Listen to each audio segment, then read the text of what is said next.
नमस्कार, स्वागत है आपका भारत डिकोड में। मैं आशीष सिंह। पाकिस्तान टूटने के कगार पे है। अभी आपने रिसेंटली बहुत सारे आर्टिकल और न्यूज़ देखे होंगे कि जो बलूचिस्तान का शोरबा शहर है उस पे बीएलए ने कब्जा कर लिया है और फुल कंट्रोल रख लिया है। उसके पीछे इन्होंने पूरा का पूरा शहर में जितने भी पुलिस स्टेशन, बैंक्स, पब्लिक चीज़ें सब कुछ उन्होंने अपने कंट्रोल में ले लिया है। और उन्होंने अपना पूरा का पूरा बीएलए ने एक प्रेस रिलीज भी जारी कर दिया कि हमने ये सब कंट्रोल कर लिया सारी चीज़ें। तो ये सब देखा होगा और आप सोचेंगे कि ये कब्जा कैसे कर लिया इन्होंने कोई शहर भी। तो आपको वैसे ही सोचना चाहिए जैसे अफगानिस्तान में तालिबान ने 4 साल पहले जब उनका जो काबुल शहर उसको कब्जा किया था, वहाँ के राष्ट्रपति को भागना पड़ा। या फिर क्या नाम है, बांग्लादेश में जैसे हुआ था कब्जा, वैसे शेख हसीना को छोड़ के भागना पड़ा। तो वहाँ पे लोग साथ में हैं, बलूचिस्तान में हैं, वो खुद ही चाहते हैं हम पाकिस्तान से अलग हो, क्योंकि उन्होंने बहुत ज़्यादा सप्रेस किया हुआ पाकिस्तान के लोगों को। और आपको मैं वीडियोस दिखाता हूँ कि कैसे लोग चीयर कर रहे हैं। तो यहाँ पे देखिए, ये आदित्य राजकौल ने इन्होंने वीडियो डाला है, आप देखिए। देखिए क्या, जो वहाँ का बैंक है उसके ताले तोड़ रहे हैं, वहाँ पे कब्जे कर रहे हैं और लोग प्रोटेस्ट भी नहीं करेंगे, चीयर करेंगे।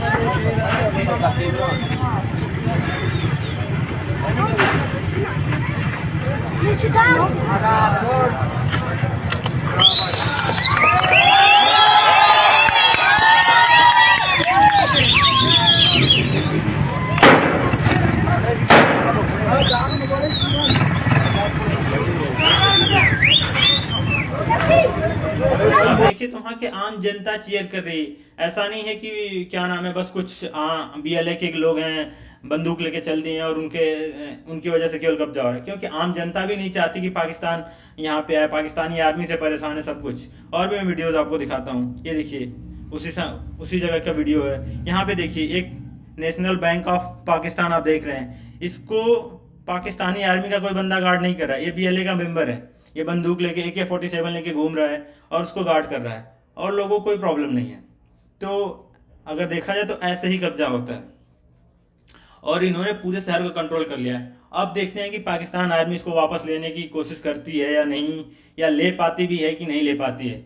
क्योंकि अगर वो शहर को ले नहीं पाएंगे तो धीरे धीरे वैसे कंट्रोल खोएंगे और आज नहीं तो कल बलूचिस्तान उनके कंट्रोल से चला जाएगा और पाकिस्तान टूट जाएगा।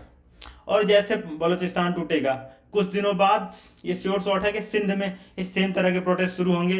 फिर 5 साल 10 साल के अंदर सिंध भी कहेगा कि हमें अलग देश बनना है शायद। और जब जब ऐसा होगा तो पाकिस्तान देखा जाए तो जो पाकिस्तान प्रोविंस है इनका, वो एक लैंड लॉक कंट्री बन जाएगा, जो पंजाब। क्योंकि पाकिस्तान का पूरे की पूरी आर्मी, पूरी की पूरी पॉलिटिक्स पे पंजाब शहर के लोगों का कब्जा है, मतलब पंजाब स्टेट का।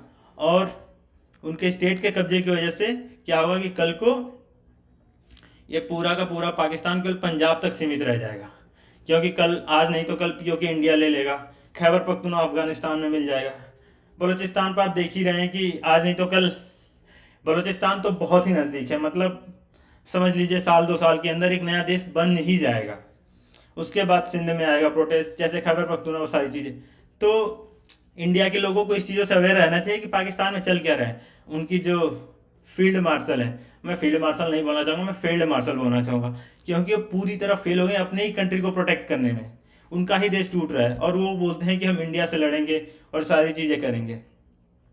इवन जाके उन्होंने जो पाकिस्तान के प्रधानमंत्री शहबाज शरीफ अजरबैजान में दिया कि हम लोग अटैक करने ही वाले थे इंडिया पे, पर उससे पहले उनके ब्रह्मोस आगे कर दिए। तो और उसके बाद वो बोले कि नहीं नहीं, हमने बाद में बहुत रिटेलिएट किया और इंडिया ने कॉल किया कि हमसे सीज फायर के लिए। जब आपका मेजर अटैक से पहले इंडिया आपके मेजर एयर बेसिस को उड़ा दिया तो इंडिया क्यों करेगा, मतलब खुद की लिखी हुई कहानी और खुद ही अपने तरीके से कि हमें अटैक कर दिया। और फिर हम, मतलब इंडिया ओवर पावर भी कर रहा है आर्मी से और उसके बाद रिक्वेस्ट भी कर रहा है। मतलब आई थिंक आपको समझ ही में नहीं आएगा कि पाकिस्तान कहना क्या चाहता है अगर आप वीडियो देखें तो। दूसरी खबर ये है कि जो हमारे क्या नाम है, वर्ल्ड बैंक वाले हेड्स हैं वो भी इंडियन ही हैं, इंडियन ओरिजिन के हैं, इंडियन तो मैंने बोल ही नहीं सकता।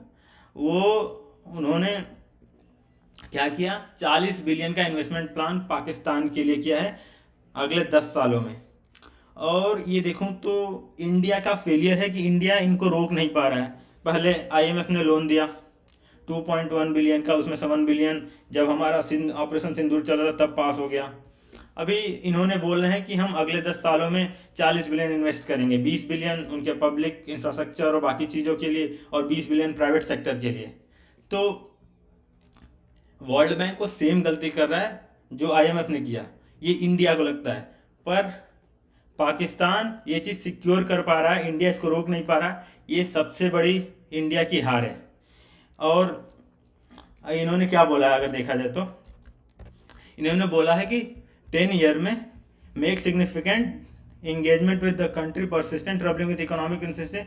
बट इतने फेल्ड कंट्री को इन लोगों ने 40 बिलियन दे रहे हैं, मुझे नहीं पता क्यों दे रहे हैं और इनको कहाँ से एक्सपेक्ट लग रहा है कि पाकिस्तान से इन्वेस्टमेंट बाहर लेंगे।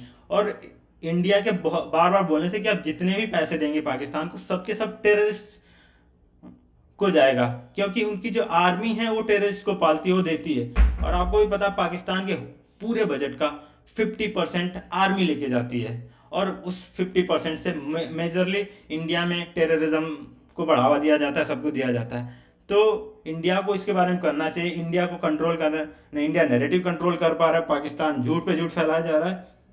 और एक बोला जाता है कि जब तक सच घर के बाहर निकलता है तब तक झूठ पूरा का पूरा दुनिया घूम के चला आता है। सेम चीज़ है, जब तक भारत का सच बाहर निकल रहा है तब तक पाकिस्तान में का झूठ पूरा दुनिया घूम आ रहा है इस चीज़ को। और 20 बिलियन दे रहे हैं पब्लिक सेक्टर लोन के लिए और इंटरनेशनल फाइनेंस कॉरपोरेशन, और बाकी जो 20 बिलियन है वो प्राइवेट सेक्टर के लिए दे रहे हैं।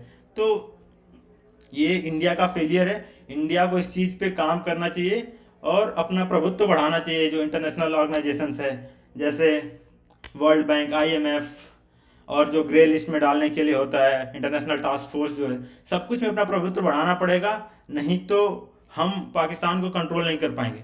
हम मिलिट्रली आगे हो सकते हैं पर स्टिल उनको सपोर्ट करना, क्योंकि पाकिस्तान हमेशा इंडिया के लिए सरदर्द रहेगा और उस सरदर्द को बनाए रखने के लिए कोई ना कोई फंड करता रहेगा जो इंडिया के ग्रोथ से परेशान होगा, जो कभी चाइना, कभी अमेरिका, कभी कोई और देश, जिसको तुर्की लगे रहेंगे।